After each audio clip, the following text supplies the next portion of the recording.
여러분들께서 오늘 저의 모습을 보면서 이렇게 추워지는 날에 왜 반팔을 입고 있을까라는 의문을 갖고 있으신 분이 분명히 계실 거라고 생각합니다. 여러분들은 어쩌실지 모르겠지만요, 이 자리에 있는 저는 지금 손에 땀이 나고 있고, 그리고 담임 목사님께서 안 계시니 과연 내가 그 빈자리를 잘할 수 있을까라는 여러 가지 생각도 있다 보니, 또 찬양도 열심히 부르다 보니 몸의 온도가 올라갔던 것은 여러분들께서 이해해 주시길 바랍니다. 그러다 보면 제가 또 흥분해서 또 여러분들과 함께 말씀을 나누는데 혼자 휙 날라버릴 수도 있기 때문에 최대한 저 자신을 차분하게 하면서 여러분들과 함께 말씀을 나누려고 합니다. 하지만 온도가 좀 저는 올라갔다는 건 여러분들께서 양해해 주셨으면 좋겠습니다.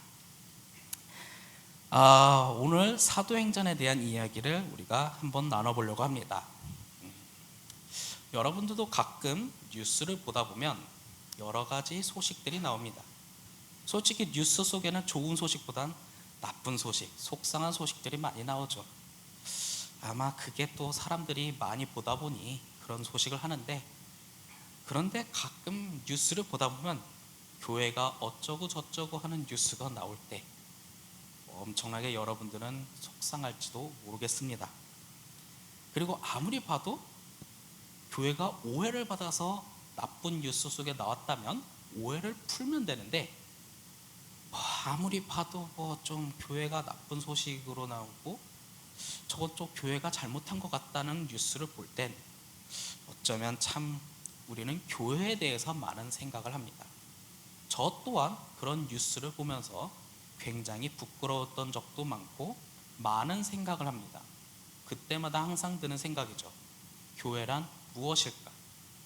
그걸 가지고 그냥 한탄만 하고 넘어간다면 의미가 없지만, 그런 뉴스를 통해서 우리는 어떻게 교회 안에서 살아갈 것인가라는 생각을 한다면 오히려 우리에겐 큰 자산이 될 거라고 생각합니다. 저 또한 교회란 무엇일까? 그리고 앞으로 교회를 세우면서 살아갈 때, 한 사람의 목회자로 살아갈 때 교회는 어떤 것인가라는 생각을 자주 하게 됩니다. 오늘 우리가 읽었던 이 사도행전은 신약 성서에서 역사서라고 보통 분류를 합니다. 복음서, 역사서, 바울서신, 일반서신, 계시록 이런 식으로 되어 있는데, 특별히 사도행전은 역사서라고 하죠. 무언가 이야기가 있고 순서대로 있고 거기에 뭔가 교훈을 주고 있습니다. 그러다 보니 사도행전은 보통 또한 교회에 대한 이야기, 교회의 시작이라고 얘기도 합니다. 즉 사도행전은 교회의 역사서라는 거죠. 그러니 그 사도행전 속에서 이제 예수님께서는 제자들과 함께하지 않지만 그 이후 성령의 충만함을 받아서 그때 이 교회가 세워지고 태동되고 세계로 뻗어나갔던 이야기를 담고 있죠. 그러다 보니 사도행전을 통해서 교회란 무엇인가라는 생각을 많이 하게 됩니다. 여러분들에게도 오늘 이 말씀 앞에 이런 질문을 해보고 싶습니다. 교회란 무엇일까요? 우리는 어쩌면 이런 생각을 할지도 모릅니다. 건축물로 이루어진 교회, 콘크리트와 철근이 있고 너네 교회는 1층밖에 없냐? 우리 교회는 2층이다 라고 생각하는 사람들도 있을지도 모릅니다. 그런데 사도행전은 교회의 역사라고 합니다. 그 사도행전은요, 건축물에 대한 이야기는 많이 없습니다. 거기에 시멘트 공구리를 얼마나 치고 철근을 몇 개를 세웠냐라는 사도행전의 이야기는 없습니다.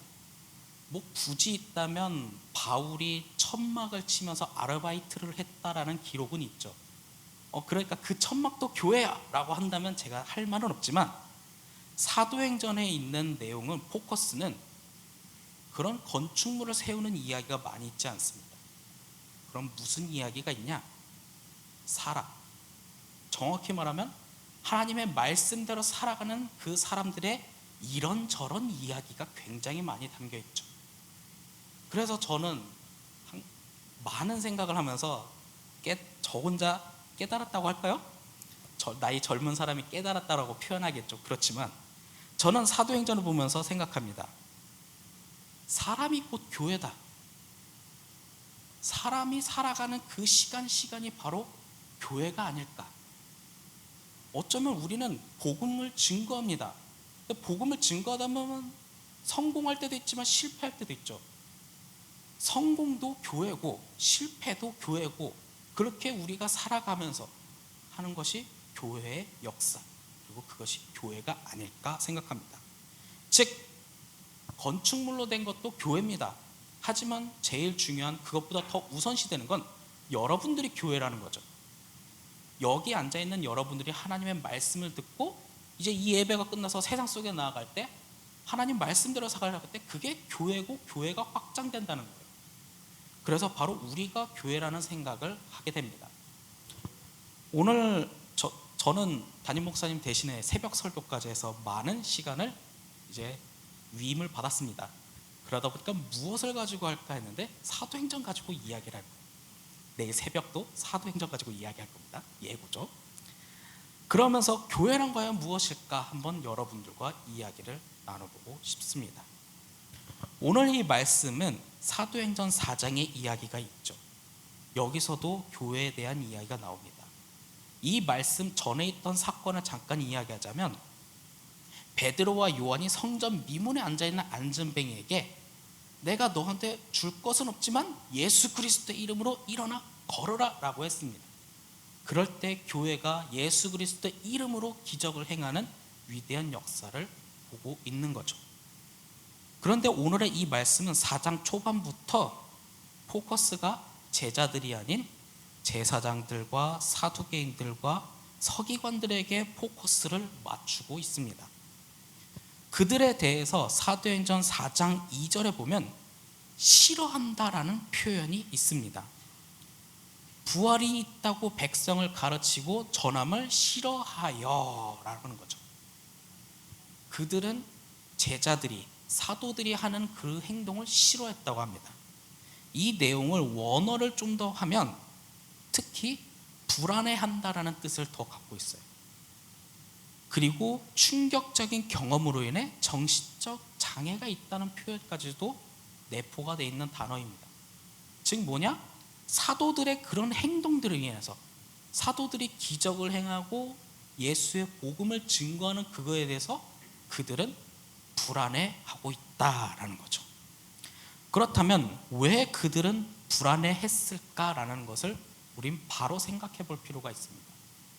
왜 그들은, 솔직히 말해서 사도들이 해봤자 어부 출신에 뭘 배웠나, 돈이 있나, 권력 있나? 근데 왜 권력 있고 배우고 높은 권세를 가진 사람들이 왜 그들을 보면서 불안해했을까요? 바리새인들과 제사장들 그리고 사두개인들은 예수님이 이 땅에 오시기 전에 종교적인 권세, 권한 그리고 지위를 갖고 있던 사람들이었죠. 그러니 그들은 예수님께서 등장하기 전까지만 해도 존경받던 사람들이었어요. 아마 하나님이 그들과 함께 있다고 하니 그들을 존경하고 있었는데, 오히려 예수님이 이 땅에 오고 나서 상황이 바뀌어버린 거예요.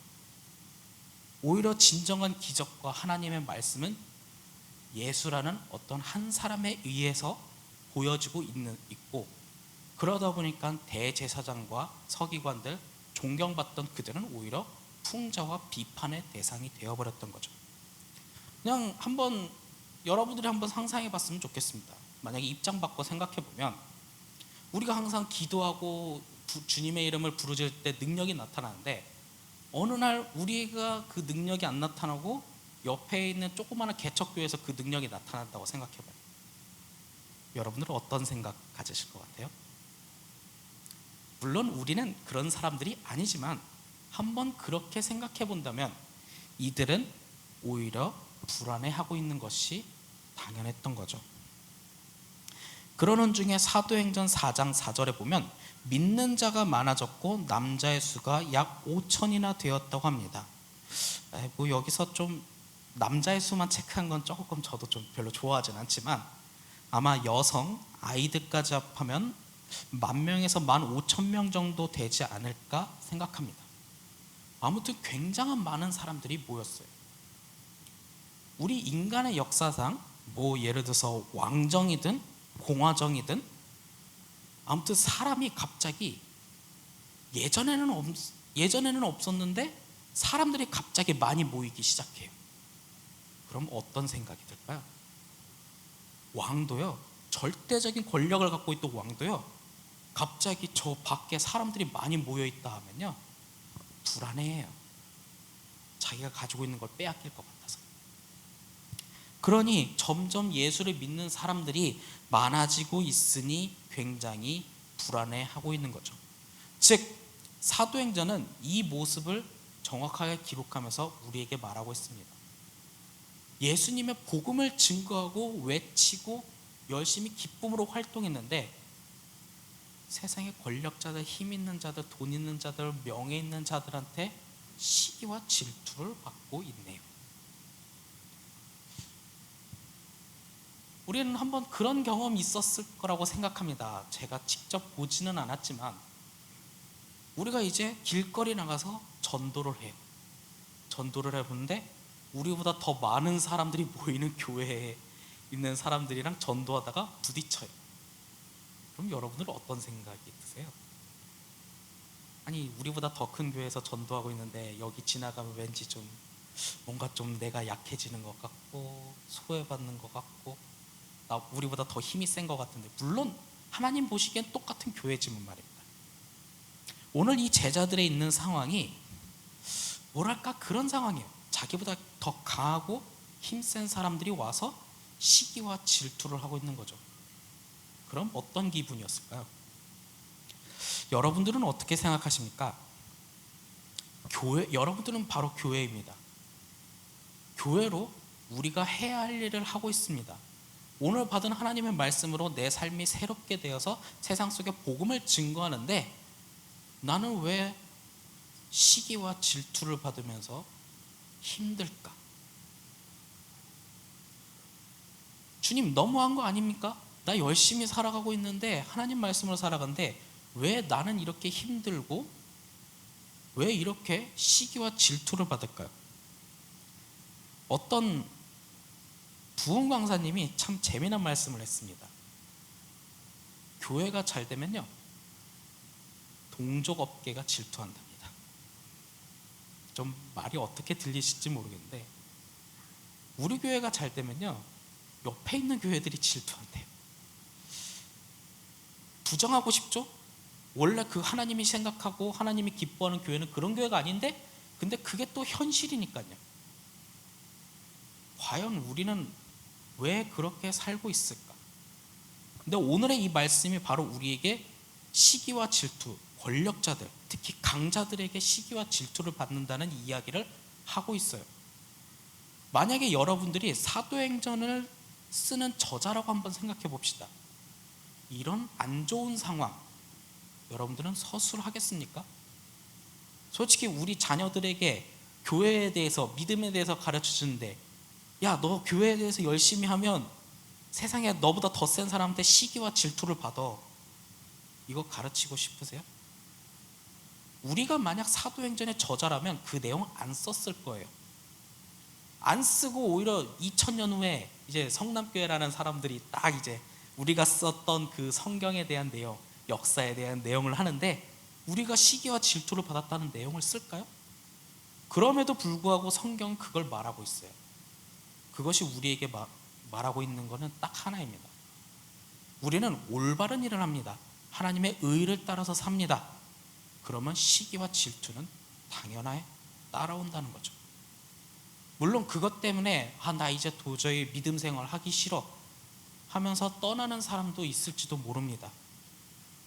하지만 교회는 세상의 시기와 질투를 받는 게 당연하다는 거예요. 그럼 이런 질문을 하게 되죠. 왜 그렇게 될까요? 왜 우리는 잘하고 싶은데, 열심히 하고 싶은데 왜 시기와 질투를 받게 될까요? 하나님께서 그렇게 우리에게 보여주고 싶은, 이끌어가는 역사가 있기 때문입니다. 가끔은 어떤 목회자들은 그런 말을 합니다.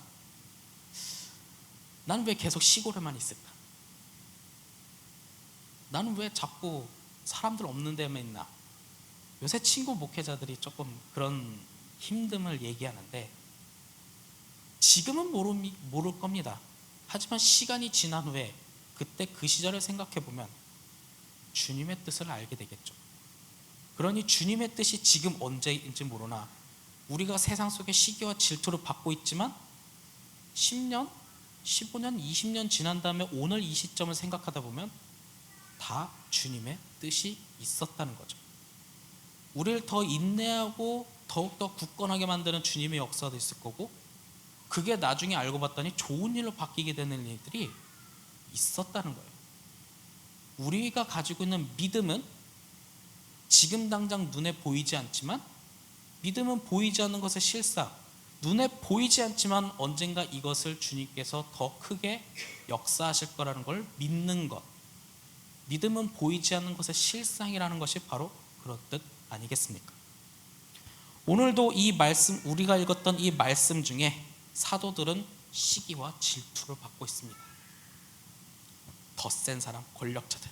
그리고 그들은 이렇게 말을 하죠. 너희가 무슨 권세로 이런 일 하냐? 어떻게 할까요? 한 예를 들어서 경찰서에 여러분들이 출석했다고 칩시다. 경찰서에서 조사를 하다가 당신 왜 그런 일을 했어요? 네가 무슨 자격으로 그런 일을 했습니까? 라고 한다면 여러분들은 굉장히 두려울 거예요. 오늘 말씀 속에 있는 사도들도 굉장히 두려웠습니다. 그러다 보니까 네가 무슨 권세, 네가 신학을 배워봤니? 네가 집사생활, 권사생활, 여선교회 생활을 해봤니? 뭘 해봤냐? 그런데 왜 그런 일을 해? 왜 그런 걸로 공격하는지 모르겠지만 우리 이런 말이 있습니다. 메시지가 마음에 안 들면 메신저를 공격한다. 예를 들어서 제가 하나님은 우리의 주인이십니다. 예수 그리스도의 복음만이 우리가 살 수 있습니다 라고 이신욱이라는 사람이 이 복음을 얘기하면요, 그걸 듣기 싫어하는 사람들은요 뭐라고 얘기하는지 아십니까? 저 이신욱 뚱땡이, 저 이신욱 게을러, 못생겼어. 좀 기분이 나쁠 때가 있죠. 메시지가 마음에 안 들면 메신저로 공격한다는 게 바로 그런 거예요. 그러니 사도들이 해왔던 그것이 마음에 안 드니 이들은 시기와 질투, 네 무슨 자격, 네가 뭘 어부 출신이야, 뭘 공부를 했어, 네가 뭐 집사생활, 권사생활, 여선교회 생활 해봤어, 우린 그거 다 해봤어, 그러니까 하지마 라고 이야기를 하는 거죠. 여러분들은 어떻게 생각하십니까? 분명히 여러분들이 살아오면서도 시기와 질투 많이 받아왔을 겁니다. 어쩌면 가슴이 서러울 정도로 속상하고, 저의 언어로 표현하자면 자다가 이불킥을 할 정도로, 자다가 잠에서 깰 정도로 속상한 일 굉장히 많습니다. 근데 주님께서 오늘 말씀에서는 그러한 상황이 있을 때 어떻게 하라는 메시지를 주시네요.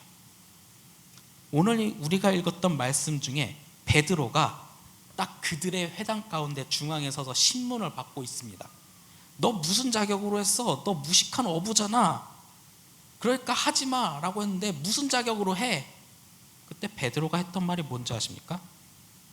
사도행전 4장 10절 제가 한번 읽어드리겠습니다. 너희와 모든 이스라엘 백성들은 알라. 너희가 십자가에 못 박고 하나님이 죽은 자 가운데서 살리신 나사렛 예수의 이름으로 이 사람이 건강하게 되어 너희 앞에 섰다. 시기와 질투, 그냥 베드로를 못나니? 이신욱은 뚱땡이. 제 입으로 말하니까 좀 그러네요. 비만이야 뭐야 그렇게 딱 공격하지만, 그래 너 그런 일 안 해도 돼 이렇게 말하지만, 나는 예수 그리스도의 이름으로 오늘 이렇게 했다라는 거예요. 아마 여러분들은 이제 세상 속에 나아가면 사회생활, 그리고 여러 가지 생활, 믿지 않는 사람, 믿는 사람, 별의별 사람들을 만날 겁니다. 그들에게 오늘 우리가 배운 말씀대로 하나님이 기뻐하는 삶을 하루하루를 살아가고 있는데, 누군가가 그렇게 하죠. 너 왜 안 하던 짓을 해? 너 왜 그렇게 살아? 이 정도면 좀 괜찮죠. 너 그렇게 살면 거지돼. 너 그렇게 살면 성공 못해. 그렇게 살면 이런 메인 그룹에 들어올 수가 없어. 이렇게 얘기하면서 그렇게 살지 말라고 이야기하는 사람들이 굉장히 많습니다. 그들은 아마 우리의 친구가 될 수 있고 우리의 동료가 될 수 있지만 직장 상사가 그렇게 한번 해보십시오. 예를 들어서 한때 제 직장 상사 술 너무 좋아하시는 분인데 참 많이 유혹받고 그러지 말라고 저한테 그랬던 적이 있어요. 한때 직업을 가졌던 적이 있었거든요. 공장에서 일을 할 때. 물론 그때 최후의 필살기로 운전을 제가 하겠습니다 한마디로 해서 그걸 이제 피했던 적이 있었는데, 참 그런 일들이 우리 생활 속의 다반사인 것 같습니다. 그럴 때 우리는 혹시 당당하게 난 예수님한테 가르침을 받은 대로 그냥 한 것뿐입니다 라고 말할 수 있는 용기가 우리에게 필요하지 않을까요? 이건 좀 제 개인적인 일이지만 제가 옛날에 대학교를 다닐 때 학원 과외를 했던 경험이 있습니다. 그러다 보니까 좀 나름 그러니까 쪽집게 문제를 요령껏 푸는 방법을 조금 저만의 노하우를 갖고 있어요. 그러다 보니까 저도 신학을 공부하다 보니까 이 또 목사가 되려면 시험을 봐요. 시험도 요령이 있겠죠. 그 요령 같은 거를 이제 나름 정리해서 친구한테 알려주기도 하고, 문제 이렇게 접근하면 쉽게 외울 수 있잖아. 그런 것들 좀 몇 개를 좀 알고 있어서 알려주는데, 어느 날 생판 모르는 사람이 저의 그 요령을 들었대요. 들어서 가끔 질문도 해요. 이 문제는 이렇게 들어오면 어떻게 할까요? 라는데 저 그냥 선뜻 알려줍니다. 가끔 카톡으로 그 질문도 들어오고 문자로도 질문 들어오고 전화로도 어떻게 하는데, 그 사람들이 이제 전화를 끊을 때나 카톡을 마무리해 줄 때 이렇게 말합니다. 어우, 왜 그렇게 열심히 녹아주면서 사세요? 뭐 누가 뭐 사례비도 주는 것도 아닌데. 제가 무의식적으로 한마디 했던 것 같아요. 너무 제 자랑인 것 같은데요, 제 자랑이라고 생각하지 마시고 저는 무의식적으로 답변했어요. 배운 대로 한 겁니다. 뭘 배웠냐? 예수님의 삶을 배웠으니까요. 그리고 내 부모님께서 그걸 가르쳐 줬으니까. 서로 이웃을 도우면서 살아가라고. 이웃을 도우면서 살고, 도움이 필요하면 상담해주고 할 수 있는 조언해주고 알려줄 건 알려주고. 그러다 보니 솔직히 지금 신학교에는 저보다 10살 아래에 있는 사람들이 있거든요. 10살 아래에 있는 그분들이 저한테 말을 걸어주고 친하게 대해줘요. 솔직히 저는 이제 아재 같은 사람이 되는데, 그러니까 저도 또 기분이 좋고 또 그 사람과 신앙에 대해서 얘기하면서 저도 힘을 얻을 때가 있죠. 그런 것이 우리가 예수 그리스도의 이름으로 배운 대로 살아가는 것이 서로 이웃을 도와가면서 살아가는 것. 그럴 때 세상 사람들이 우리를 보며 하나님을 경험하지 않겠습니까? 전도 누군가를 이 예배의 자리에 억지로 앉히는 건 아니에요. 억지로 앉혔다고 해도 2, 3주면 그냥 갑니다. 그저 우리가 손해보는 것 같지만 예수 그리스도의 이름으로 살아가는 그 삶의 한순간 한순간이 기쁨이 되고 축복이 되고 세상 사람들이 부러워하는 것을 세상 사람들한테 보여주는 거예요. 그리고 그 사람이 나도 그렇게 살아가보고 싶다. 어떻게 살아가야 돼? 라고 누군가 우리에게 물어본다면 교회 가자. 그럼 되지 않겠습니까? 오늘 말씀은 예수 그리스도의 이름으로 했다라는 결정적인 증언을 합니다. 즉 뭐냐? 사도행전은 교회의 역사. 교회란 뭐냐? 예수 그리스도의 이름으로 하루하루를 살아가는 거예요. 여러분들이 하루하루 카톡으로 읽는 성경이든 무엇이든 하나님의 말씀을 듣고 그거를 나의 삶으로 하나씩 만들어갈 때 우리가 하나님의 뜻대로 하나님의 의가 되는 거죠. 이제 베드로와 요한이 이제 그 권력자들에게 대제사장들과 서기관들과 사두개인들한테 신문을 받다가 사도행전 4장 14절에 보면 비난한 말이 없다. 얘네들을 어떻게 신문할 수가 없고 처벌을 내릴 수가 없다 하면서, 그래도 그냥 보내면 참 좋겠지만 위협하고 너 다음부터 그러지 마 이렇게 얘기하고 돌려보냈다고 합니다. 왜 그럴까? 그들이 처벌하지 못한 이유? 왜냐? 이것이 옳으니까요. 하나님의 이름으로, 예수 그리스도의 이름으로 복음을 증거하고 사람이 치유가 됩니다. 오늘 읽었던 4장 전에는 안진뱅이였던 사람이 치유가 됐어요. 진정으로 죄의 속박에서 자유함을 경험한 겁니다. 예수 그리스도의 이름으로 살아갈 때. 그것이 옳기 때문에 세상 사람들은 시기하고 질투해도 우리를 뭐라 할 수 없다는 겁니다. 그렇다면 오늘 말씀 중에 교회의 역사인 사도행전, 이 말씀을 읽었을 때 딱 하나 우리가 알아야 할 것은 교회는 그리스도의 이름으로 살아간다는 거죠. 그럼 여러분들은 어떠하십니까? 여러분들은 그리고 어떤 사람입니까? 항상 이 질문 속에 우리는 해답을 찾고 찾아야 그것이 우리의 삶이 됩니다. 여러분들에게 예수 그리스도의 이름으로 살아가고 있습니까? 예수 그리스도의 이름으로 살아가고 있습니까? 여러분들은 예수 그리스도의 이름으로 살아가고 있습니까? 그렇다면 여러분들이 바로 교회입니다. 여긴 건축물로 되어 있지만 그래도 말씀을 잠깐 듣기 위한 하나의 공간이지만 진짜 교회는 바로 여러분들이고 우리 자신이라는 거죠. 거기에 이제 교회 하면서 메이드 인 성남교회라고 또 써있겠죠. 사도행전은 교회의 역사며 남겨졌던 그리스도인들이 성령과 함께 교회로서 살아가는 이야기들이 기록되어 있습니다. 바로 사람이 교회고 그 사람들이 믿음으로 살아가고 있는 것, 우리는 이 교회의 역사를 사도행전에서 볼 수 있습니다. 오늘 말씀 앞에서 우리는 예수 그리스도의 이름으로 살아가는 사람들이 되길 소망합니다. 그럴 때 우리는 교회가 될 것이며 예수 그리스도의 이름을 외치며 우리는 하나님 나라를 확장시키며 살아갈 것입니다. 마지막으로 좌우에 있는 사람들을 바라보며 제가 제일 하고 싶은 게 하나 있습니다. 좌우에 있는 사람들을 바라보며 우리 서로 교회가 됩시다. 한번 인사했으면 좋겠습니다. 좋네요. 한 번만 더 하면 안 될까요? 우리 서로 교회가 됩시다. 네. 오늘 말씀 앞에서 예수 그리스도로 외치는 교회가 되기를 간절히 축원합니다. 기도하겠습니다. 사랑의 하나님, 오늘 이 말씀 중엔 두려움과 시기, 질투를 받고 있습니다. 나보다 더 강한 사람이고 센 사람이고 권력 있고 돈 많은 사람입니다. 하지만 우리는 예수 그리스도의 이름으로 살아갑니다. 왜냐? 그것이 옳으니까요.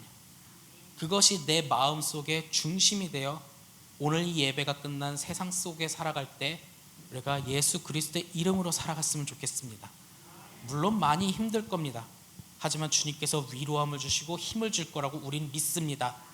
눈에 보이지 않지만 그것을 믿으며 살아가는 우리는 그리스도인이고 바로 교회입니다.